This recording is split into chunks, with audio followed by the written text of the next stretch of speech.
Okay, it's Sunday, April 22nd. We're here at the pond behind In-N-Out Burger. I think we used to call it the pond behind Cheddar's.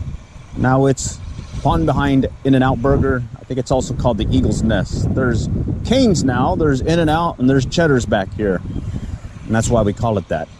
So today it's going to be the pond behind In-N-Out Burger. And what we're going to use today is the PMOT. It worked the other day, but then unfortunately we broke it, but luckily we made two more, and I think we left the other one back home, but this is the only one we got right now. And, hadn't fished this one in a while. Usually we can find a bass or two hidden in here. We do see, looks like either a duck or a cormorant out there, so maybe there's he's got an idea that there's a fish or two in this pond here. Wish us luck.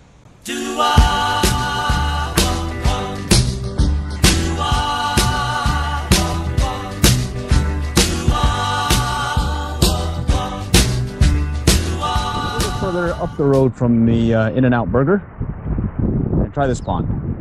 All right, we'll just try this spot and then we'll call it quits. We're kind of getting cold here. All right, we had a hit, very slight hit. There he goes. He's on there, a little bluegill. All right, well, we'll take that. Actually, it's a nice sized bluegill. It's a nice sized bluegill here, bigger than our hand. We really took it. Just get it out here and release him, and we'll see if we might find another one of his buddies. All right, cool beans.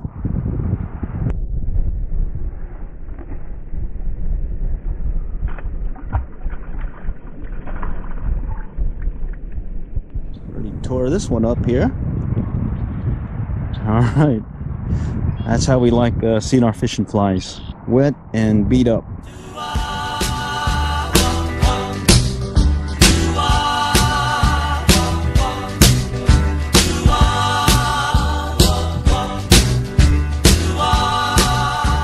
Alright, we just had that one over there on the other end of the pond. Didn't get any more hits, then we lost the PMOT, so we're just going to put the Muddler Minnow and just work this area of the pond and then call it quits. Alright, there's the setup. We got the trees there and the fish are there. And we got a clobbered bank, but luckily we found this culvert and we can easily get our fly with the indicator and whatnot where we want it using the shooting head. It goes out where we want it. No false casting. And now we'll just kind of bring it in. There's a hit. Oh yeah, oh, dropped it. Let's go ahead and bring this one in and try again. So here we go. No false casting. Ah, missed him. All right, let's recast.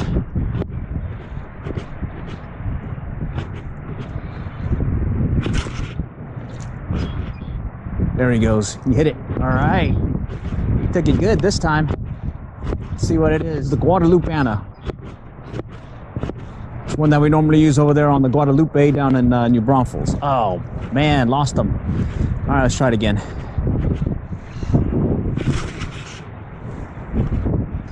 Okay, he's hitting it. Oh, let go.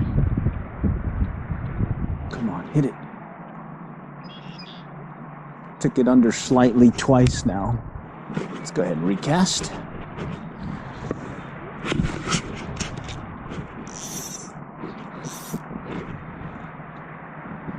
They seem to be in this area just off to the right, or actually in straight ahead of us. Cast this way and they kind of drift right in there. Seem to be getting more consistent hits. Of course, our mojo's off. We've missed several already, where they've taken the indicator under and we just missed a strike, or the hook set. There he goes. He hit it. Little twitches on the rod tip, and we'll get him coming in. Here we go. What is he? This one is another Bluegill. All right.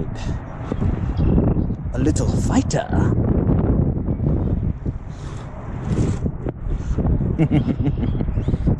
Fun stuff. especially since it's a cold day. Temperature dropped the other day. It's supposed to warm up a little, but this wind is pretty brutal, so it's making things a little bit rough here. Luckily we got our jacket on. And don't feel as cold as we were when they weren't biting, so of course temperature feels much better since they're biting now. There we go.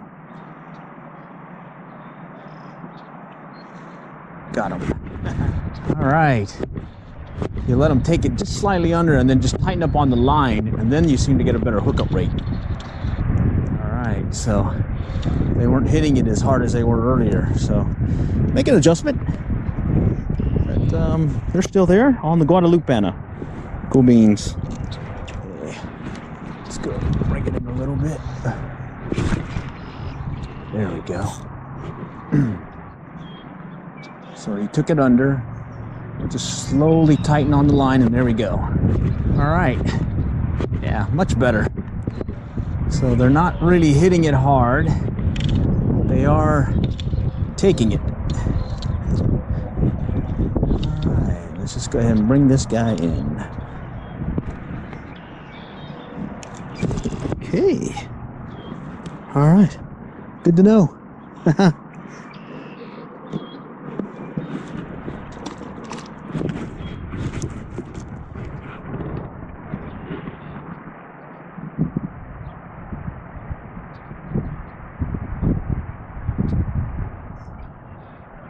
All right, he took it under. We'll just tighten it up slowly, and then we can feel that he's on. And there we go.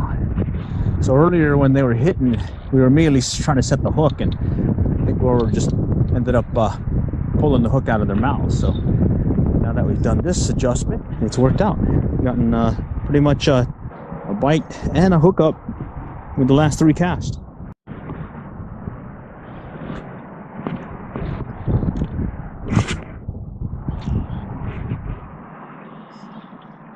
Playing with it. All right, he's got it. Had to play with that one again. You got to let them take it under and tighten up on the line, or you end up pulling the fly out of their mouths. This is another one on the Guadalupana. Actually, we're gonna have to call this one quits. This will be our last one this round. But it was lots of fun after we figured out the pattern. This is Guadalupana, about 2.5 foot underneath the strike indicator, casting it out to about 3/4 of the way to the other side of the bank here. Even though we had this stuff blocking us, as well as this junk here, we caught into that a bunch of times, but we were able to go and work through it and catch these guys. All right, till next time, we'll catch y'all later, and good luck and good fishing.